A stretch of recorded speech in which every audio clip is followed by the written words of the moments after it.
Hello, everyone. Good morning, good evening, good afternoon. So my name is Serguei Netessine. I'm a professor at the Wharton School, where I've been teaching since 2001.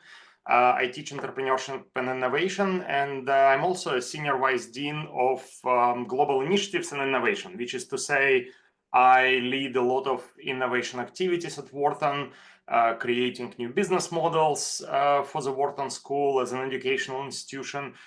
So part of it is also my job. I also authored a book on business model innovation. So that's the topic of discussion today, my favorite topic on business models for startup. And thank you to Irina, thank you to Constructor Startup Accelerator for having me today.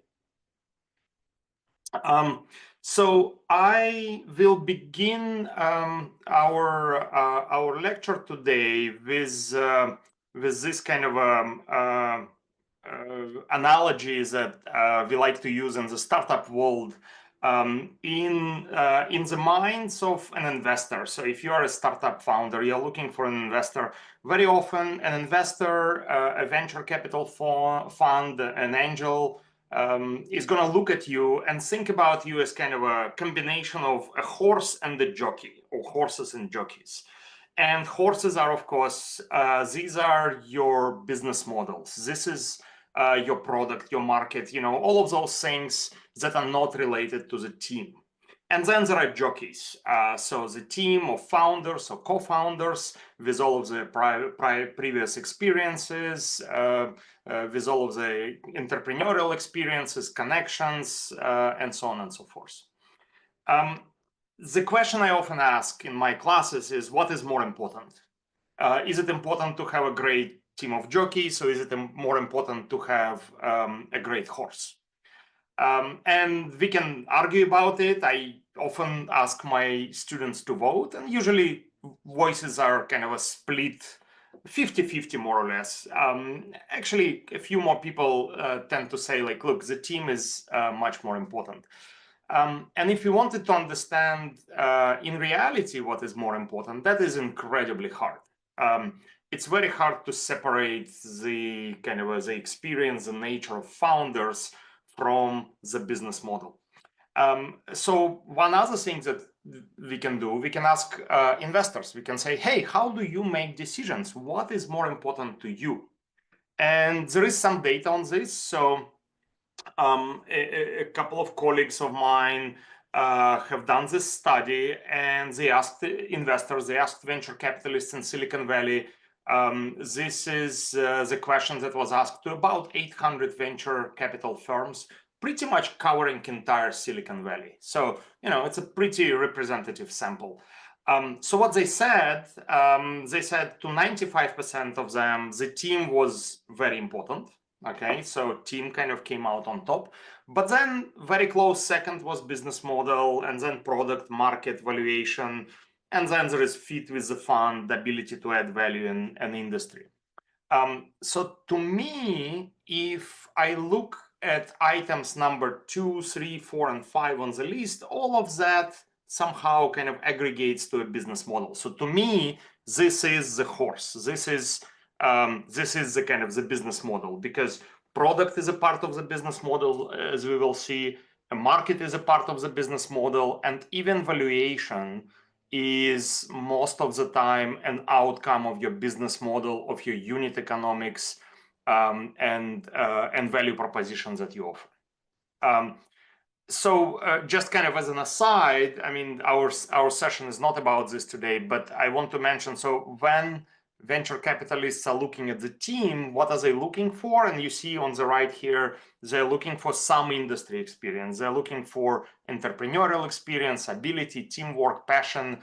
I would say many of those things are very hard to measure, right? So, okay, I can probably read about your entrepreneurial or industry experience, but how do you measure ability? How do you measure teamwork? How do you measure passion? So I hope as you go through the accelerator, other classes in this accelerator will help you kind of talk about this part of the jockey and the horse, right? I'm going to focus today on the horse part. I'm going to talk about business models product market evaluation. Okay. So, so this is kind of to get us started, and I wanted to give you one example of a company from my experience. So this is very close to my heart. Many years ago, this was around year 2005, I had a couple of students in my class who came to me and said, hey, professor, would you be able to help us? We have this new idea, we're going to sell diapers on the internet. And I thought to myself, what a stupid idea. This was after 2001. People were generally disappointed about e-commerce. But they had this idea that they would compete with Walmart and Kmart and pharmacies and grocery stores and even with Amazon by selling diapers. So I kind of didn't take this too seriously. I said, yeah, I'm kind of too busy. But then some years later, I got this Bloomberg Business Week cover, which says, hey, what does Amazon fear most? And, who can Amazon fear? Turns out Amazon was really afraid of this tiny little company, diapers.com, which by then was selling $350 million worth of diapers per year. And it was really killing Amazon's diapers business. Moreover, they launched other companies like soap.com and beautybar.com and a few others. So they were doing extremely well. So I went back to the company, asked them for a business plan, and started talking to them. And as I started talking to them, Amazon acquired them for about $600 million. Okay, so and if you think about this company, diapers.com, what is it that they created? What is it that they innovated? It was not a technology. It was not a product of any sort. It was different channel to get to customers. Most diapers at the time were sold through brick and mortar stores, so there was a different channel, online channel. There was a slightly different revenue model. They would actually put people on subscriptions. And they would give you a very deep discount, like 5% deep discount for diapers is not that high, if you are willing to subscribe. And for diapers, this is a product that is very predictable. I know exactly how many diapers I need in a given week. So it's very easy to go on a subscription, which gives you predictable recurring revenues. So that's very attractive, helps you plan your business. The cost structure as a result was very different. You knew exactly how many diapers you needed to ship out on a given day, because all of this was very predictable. So you could go in the morning to P&G, Unilever, or whoever else manufactures diapers. There are only like 3 companies. And you pick up diapers, you bring them to your warehouse, you break bulk, you ship it out. There is no inventory. Turnover of assets is very, very high. So cost structure was different from classical companies. And as a result, there was a very, very different value proposition. Diapers just showed up at your door overnight. Typically, no trips to store, no waiting in line. Product variety was much better. It was hard to buy like big, bulky boxes of diapers from other stores. So this is what I call business model innovation, not a technology, not a new product, serving customer segments that was always there. People always bought diapers for many, many years. The product was not different. They were selling the same P&G and Unilever diapers as everybody else. Yet they created a value that Amazon was willing to pay $600 million for. Okay. So this is kind of my quick example of what business model innovation can do for you. And over the years, I documented many, many, many examples of business model innovation. Some go 100 years ago, like company like Ford or Toyota, they didn't really innovate vehicles. They didn't really like create any new technology. Company like Sears, they actually invented a catalog business, which was precursor of internet 100 years ago, when finally you were able to sit at home and buy products. And no new technology was involved. Photography already existed, so you just kind of put 2 and 2 and create a catalog and ship it to customers and then ship them products. Uber is a great example of recent companies that innovated a business model. They really did not invent any new technology. GPS positioning existed for 50 years at least. Mobile phones, they did not invent. Internet existed. So they really took off-the-shelf technology and went to existing customers who already wanted to ride taxis. And they disrupted this industry in a major way that basically displaced lots of existing taxi companies. So, and many other examples here. So this is all to say that business modeling is very important.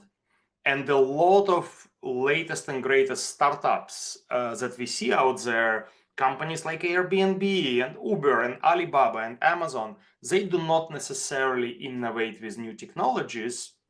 They start by innovating business models. At some point, new technologies may come along. And sometimes there are startups that will invent a new technology, but the technology will be so weird to a customer that will actually require a new business model. You will not be able necessarily to sell this technology in kind of old ways. So that's when business model innovation becomes important. So that's what we're going to talk about today. How do you create a business model for a startup company? Okay, so far so good? Okay, so let's keep going. So what are the tools that we have for creating business models, mapping out business models, and evaluating business models? So in the last decade or so, this tool, the business model canvas, became widely accepted. Big companies use it, small companies use it, VCs use it. And this is a very self-explanatory tool, which basically breaks down business model of any startup into 9 intuitive blocks. Now, if you're a startup, you typically only have one business model. So one business model canvas will be enough for you. Of course, big companies might have many business models. Like you take Apple, for example, they'll have a separate business model for iTunes. They'll have another one for iPads and iPhones, and yet another one for Macintosh computers and so on. But for the purposes of startup, we just need one business model. Typically, you start creating a business model for your startup on the demand side. So on the right side of business model canvas is what I call the demand side. The demand side usually starts by identifying your customer segments. And hopefully by now in Constructor Startup Accelerator, you already conducted some customer interviews. You already have some kind of a feeling of who your customers are, who are your kind of extreme users, and how do you get to the customers. And at the end of the day, all of this together is going to add up to your revenue streams. Your customers, relationships, channels are going to boil down to some revenue streams, and we're going to talk about those separately. On the left-hand side, we have what I call supply side of the business model canvas. So on the supply side, you have to think through what is your key activity? Who are you? Are you a retailer? Are you a wholesaler? Maybe you're a consulting shop, or maybe you are a platform that connects users on different sides. Everything that you do, your key activities, will mean that there are some things you don't want to do, and those are going to be outsourced to your key partners. And key partners are very important. As Uber only takes reservations through mobile phones. So it's very important to have a mobile phone manufacturer as your partner. So you know how the phone works, how sensors work, you know how to get your app approved on a platform of Apple and so on. Once you figure out your key activities and key partners, you know what key resources you're going to need. This could be HR, and could be technology, could be some others, and all of it is going to boil down to your cost structure. Okay, so at the bottom there we have what is called profit formula. So it's your revenue streams minus your cost structure that is going to give you profit. Now, naturally, you will all say, like, look, startups don't make profit, and I agree. So startups talk about profitability slightly differently. So I'll discuss this in a little while. But we are still missing one, the most important piece, and this piece is a value proposition. It sits right there between demand and supply, so it involves both sides. And value proposition, you've already gone through customer value proposition canvas, hopefully by now, and you talked about product market fit. So to put it simply, value proposition is an answer to a very simple question. Why should people buy from you? Because your current customers are doing something to fulfill the needs that you're trying to fulfill for them. Maybe they just don't do anything, or maybe there is a competitor they buy from, or maybe they hack the solution. So value proposition should tell the potential customer, okay, here is my advantage. I'm cheaper, I'm more convenient, I'm branded, I'm all in one, something that will make them buy from you. And if you've done by now customer value proposition canvas, then you should be able to fit it in here. So customer value proposition canvas has two pieces: customer segments and value proposition. And so you can basically take them from there and boil them down to a slightly shorter description. So this is how business model canvas looks like. Now, again, as I said, it's pretty intuitive. How do you get to the customers? And